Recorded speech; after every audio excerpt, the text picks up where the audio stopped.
New launching Zindo Cocktail. Right, di mana first night you all akan dapat bawa ke arah fruity dan juga sweet seperti strawberry dan juga passion fruit.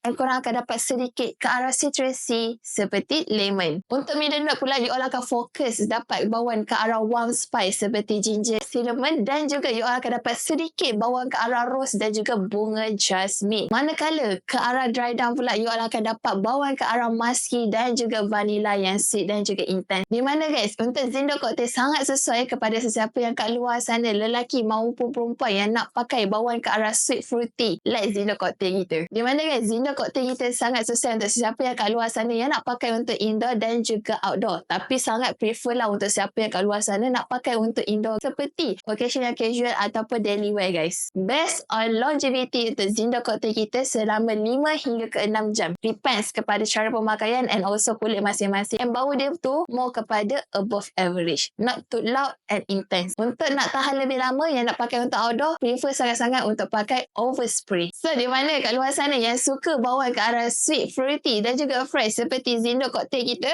boleh masuk ke dalam live dan juga bag kuning kita sekarang.